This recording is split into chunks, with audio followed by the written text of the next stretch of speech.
அமைந்திலும் இனிய தமிழ் மொழியை வணங்கி பெருமதிப்பிற்குரிய அதிபரவர்களுக்கும் ஆசிரியர் பெருந்தகைகளுக்கும் என் மாணவ மாணவிகளுக்கும் இந்நன்னாள் பொழுதிலே எனது வணக்கத்தை தெரிவித்துக் கொள்கிறேன். பன்னாட்டு தாய்மொழி தினத்தின் வெள்ளி விழா கொண்டாட்டம் என்ற கருப்பொழிலிருந்து இன்று உலகளாவிய ரீதியில் தாய்மொழி தினமானது கொண்டாடப்பட்டு வருகின்றது. ஓர் இனத்தின் கலை கலாச்சார சிறப்புகளுக்கு ஆதாரமாக விளங்குவது அவரவர்களது தாய்மொழியாகும். தாய்மொழியை போற்றுவதும் அது பற்றி பெருமை கொள்வதும் தேசிய சிந்தனை என்று அரசியல் மேதைகள் கூறுகின்றனர். சிந்தனை என்னும் சிற்பத்தை செதுக்க தாய்மொழி என்னும் மொழியால் மட்டுமே முடியும். தாய்மொழி என்பது வெறும் சொற்களின் தொகுப்பல்ல, அது நம் கலாச்சாரம், பண்பாடு, அடையாளம். தாய்மொழியின் முக்கியத்துவத்தை உணர்த்துவதற்காக ஒவ்வொரு ஆண்டும் செப்டம்பர் 21ஆம் தேதி உலக தாய்மொழி தினமானது கொண்டாடப்பட்டு வருகின்றது. இந்நன்னாளானது 1952ஆம் ஆண்டு வங்கதேசத்தில் தாய்மொழிக்காக போராடிய மாணவர்களின் நினைவாகவும் கொண்டாடப்படுகின்றது. ஒவ்வொருவருக்கும் தாய்மொழியானது ஒவ்வொருவராக காணப்படுகின்றது. அந்த வகையில் நம் மொழியாக தமிழ் மொழி காணப்படுகின்றது.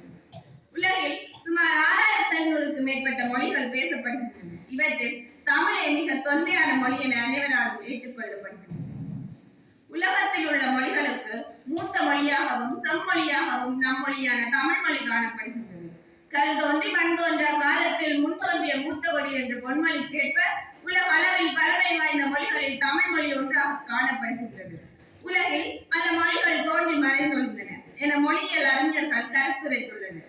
கால மாற்றத்திற்கேற்ப புத்தம் புது மொழிகளும் தோன்றி வளர்ந்து வருகின்றன. இவ்வாறு தோன்றி மறையும் மொழிகளுக்கிடையே மிக பழங்காலத்திலே தோன்றி செல்வாக்குடன் வளர்ந்து இன்றளவும் வாழ்ந்து தமிழ் மொழி விருட்சமாகி உள்ளது.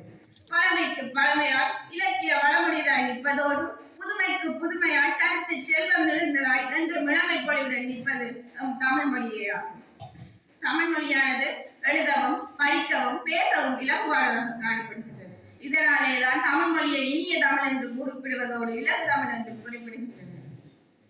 மேலும் தமிழுக்கு அமுது என்று பெயர். அந்த தமிழ் என்பது தமிழ் எங்கள் உயிருக்கு நேர் என்று பாரதிதாசன் பாடியுள்ளார். அதாவது தமிழை அமுதென்றும் ஒவ்வொருவரும் உயிருக்கு சமம் நம் தாய்மொழியான தமிழ் மொழி என்றும் குறிப்பிடுகின்றனர். இத்தகைய சிறப்பு வாய்ந்த தமிழ் மொழி மீதான பற்று உலகளாவிய ரீதியில் அதிகரித்துள்ளது.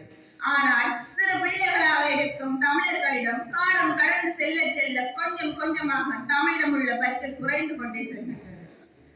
நம்மை பெற்று வளர்த்து தாளாட்டி தேற்றியது தமிழ். அதாவது எம்மை பெற்றெடுத்த தாய் எம்மை தாளாட்டியதும் தமிழ் மொழியிலேதான், நம்மிடம் உறவாடியதும் இம்மொழியிலேதான், நாம் தற்போது பலர் உரையாடி கொண்டிருப்பதும் இச்செம்மொழியிலேதான். இப்படிப்பட்ட அருமையான தமிழ் மொழியை விட்டுவிட்டு பலர் என்று பிறமொழி மீது மோகம் கொள்கின்றனர். பிற மொழிகளை முற்றாக புறக்கணித்து பிற மொழிகள் மீது கற்பதால் பல